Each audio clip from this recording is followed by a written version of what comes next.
While on the other hand, the counter pick into Volibear is going to be handed over to Ziv. That one is very strong scaling. You can win the matchup quite easily against Renekton. And, you know, they can play through a lot more lanes right now. We're seeing Shanks come in, and he's able to play a lot more control mages, able to play the Zoe. They're going straight for Herald. They are here first. I don't think W can contest this. They are a little bit late. They are a little late. Beishong is about half health. There is the ultimate coming out from the Sejuani as the fight ensues, but it is the very, very lone Crocodile. And hopefully find a good use of that Herald now that they're up a summon, ultimate. And not a huge amount of mana here on top of Forge, but the Flash and the Pulverize means they're going to go for this full engage. Missing will, however, fall. There is the Maokai ultimate. They're going to try and see if they can lock people up. Forge just trying to back himself away. Goes Golden as well. And they are able to take down the Sejuani, and Forge is still alive on the back end. Breeze did pick himself up a kill, but Forge takes down another just before he falls. Rogue Warriors coming out very much on top of this. It's a 3-for-2 overall. But now Rogue Warriors, they're in a little bit of no man's land. They're just trying to kite this one out. Kyocho goes golden, but Pantheon cannot flash away. Now it's Ziv. They're not really in position to kind of go for this, but they're just inching themselves in. I think they're just a little too late. Yeah, and they have no ultimates for this. It's going to be very hard to contest, but maybe they can get some exit kills.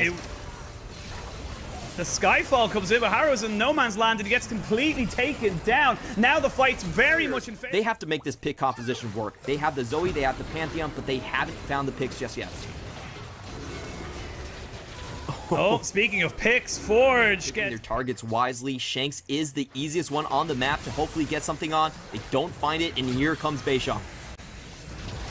Beishong is there, but also the TP coming in from Breed as Harrow has to flash away, but he is not flash far. They are just winning this map out with all of the patience. Look at their setup. They're playing something. They didn't go for the Talia pick, didn't go for crowd control duration for them to actually pick up the Shanks kill whatsoever. So anyway, saying that Forge is one of the big boys, that's reserved for Rookie and Knight, but overall, what's your assessment been of this, you know, kind of relatively new mid laner coming into this roster, especially from this first game? I think W does a very good job of protecting him in terms of everyone getting spotted out here, and then they might be in a little bit of trouble. They are being pinched in. So they wait for a little bit of support, but that's not going to happen just yet. They're going to jump straight on top of the Volibear. Ziv, however, had no support of his own.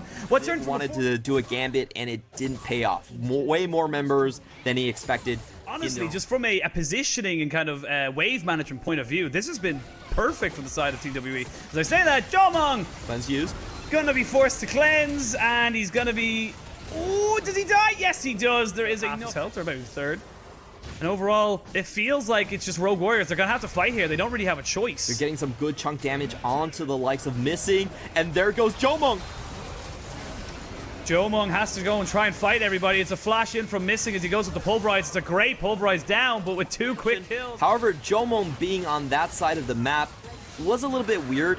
If they catch Rogue Warriors out here in the open, this is a pretty free engage on their part. You're going in. Oh, they're going to go in with a 2 ultimates burn there to try and get Chocho down, but here is the Skyfall. Here's they're going to go in. Rogue Warriors trying to replane them in, but look at the Forge. Look at KaiSser. KaiSser and Forge are untouched. They're able to try and free fall if they can get it, but like you said, the tanks of Team WE are just too damn tanky. They can't burn those health bars quick enough. They do pick down Ziv, and that means the Baron potentially could be on the cards here. I don't really like what Rogue Warriors were doing. I felt like they were fishing too hard for picks right there, and they showed their entire 5-man combo right there, right in the mid lane. So it was very easy for W to just say, hey, we have the better front line, we're going to rush in, and now they get down below half HP. Ziv is here, the Pantheon is available, the Smite Steal is there, it's a level advantage to Beishong, so it shouldn't realistically be a 50-50. It is not.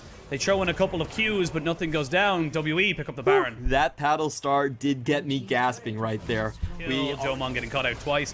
It's been relatively clean from them. It's been relatively solid, and it hasn't really felt like they've been out of control. They're going to back themselves up. Now, with the combination of their solo lanes, they feel a little bit safer. Beishong jumps in. They're going to jump straight onto Ziv, and he hasn't really got any kind of tanky stats. He has to ult away just to keep himself alive. They're jumping straight in on top of Forge. Great engage from Missing, and now it's a 4v5. It's a fight on 2 fronts, though. It's 3 in the front, 2 on the back, but now there's 2 dead, and the rest of Rogue Warriors have to back away. But with the Baron buff, they can take an inhibitor. They may be looking at the Nexus. Shanks and Jomong were just completely untouched in that team fight. Once again, W know their team comp's win condition front-to-back team fight. We're going to engage on you whenever we see you, and Rogue Warriors just wasn't aware about that. You know, they were showing all of their members right there, and it was kind of an easy call for WE. Just go straight in, nobody touches the carries, and they're going to snowball this inhibitor down and potentially just take away game 1. They've got 10 seconds until Forge comes back on this Zoe, so it is still a little bit touch and go. No more Baron buff. They will take a Nexus turret. To get that last team fight win, their carries are still incredibly safe.